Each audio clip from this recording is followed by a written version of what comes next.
Hello friends and welcome back to Cinnamon Sanctuary. Today we are going to bake a delicious lemon drizzle cake. So if you want to find out how I go about making this, please stay tuned.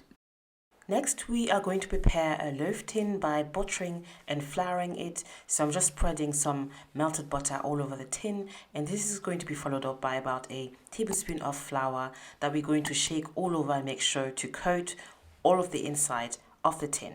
Alternatively, you could also use some parchment paper to cover the bottom of the tin. Now I'm just going to go ahead and grate some lemon zest onto a cup and a third of sugar. So I'm using a whole lemon here, and I'm just grating, making sure that I'm only grating the yellow part of the skin.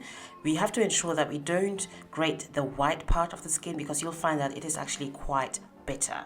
So once you've done the whole of the lemon, we can just go ahead and mix this all up into the sugar. So I've got 170 grams of unsalted room temperature butter, to which I'm going to add about 115 grams of full fat cream cheese, and we're going to combine this into a paste. So this is the secret to a nice moist lemon cake. You want to add in some cream cheese, or alternatively you could also use some full fat yogurt. So I'm just combining this, and bear in mind this is all room temperature, so it's pretty easy to work with. And then I'm just using a whisk to just quickly whisk it for about 5 minutes. You can use a standing mixer if you prefer. I just wanted to show you that it was possible to do this without a standing mixer for those of us who don't have one. So now we're going to cream the butter and the sugar, and I'm doing this in stages. So I added half of the sugar into the creamed butter and cream cheese mix, and then just whisking vigorously for a few minutes, and then I went in with the second half. And you want to whisk this until the butter adopts a nice light color like so. Next, going in with some vanilla essence, and I think I went in with about a teaspoon of vanilla essence, whisking this all up, and then we're going to add our eggs. So the eggs were kept at room temperature. It's really important when you bake that you keep your ingredients at room temperature. The result will just be so much better. So I'm using 3 eggs here, and I'm adding them one at a time.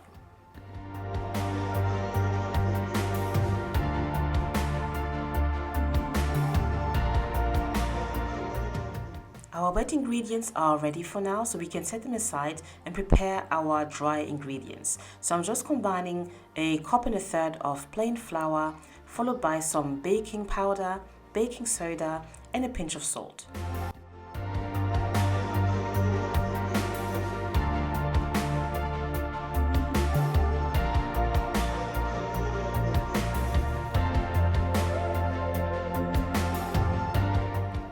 Now we can go ahead and combine our wet and dry ingredients. So I'm doing this in stages. Just went in with half of the flour mix and very slowly combining this. So the trick here is to proceed very cautiously. We don't want to overmix things, because if you do this, we'll end up with a rather dense cake. So you want to mix this until it's just combined.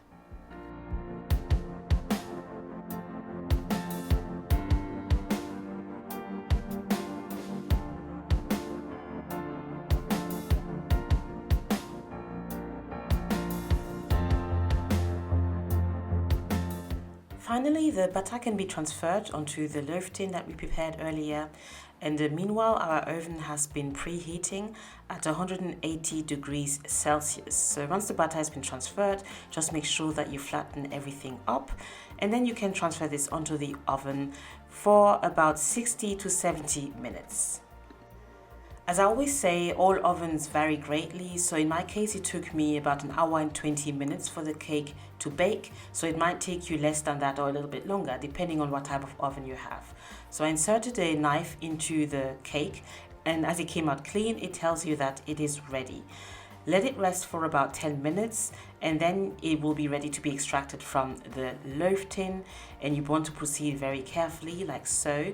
And as you can see, it came out clean. So the buttering and flouring method is actually quite effective if you don't have any parchment paper. As you can see, we got a nice golden color, which is exactly what you're looking for. So you want to let this rest for about 30 minutes prior to adding your glaze. So we have 2 cups of confectionery sugar here and the juice of a lemon and a half. And I'm adding the juice into the sugar gradually because I'd like my glaze to be fairly thick. I don't want it to be too thin, and I thought if I add the juice gradually, I will just have a better idea of the consistency. So I did this a few times, and as you can see, we've got a nice thick glaze, which is exactly what I was looking for. But if you prefer a thinner glaze, then by all means add a little bit more lemon juice. So once your glaze is finished, you can just spread it onto the cake like so, and it just kind of forms by itself. You don't need to use a knife to flatten anything up. Just keep spreading and fill the gaps as required.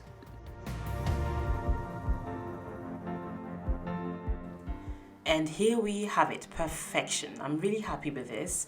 It came out quite well, and you want to ensure that you let this rest for a few hours before you cut into it. I actually left this until the following day because I wanted to ensure that the glaze was nice and hard, and as you can see, this is now the case. So just cutting into the cake to show you what it looks like, and it came out really nice and moist. It's like it has a bit of a bready consistency, but quite light as well, if that makes sense. And it was just so delightful to eat. You can smell the lemon. It's not too strong but not too faint either, and I was really happy with the result. So I do hope you replicate this. It's fairly easy to make. And if you enjoyed watching the video, please hit the like button. If you're new to my channel, I would love to have you in the family, so do please subscribe. And I hope you enjoyed watching this, and I'll see you very soon on the next video. Thanks for watching. Bye.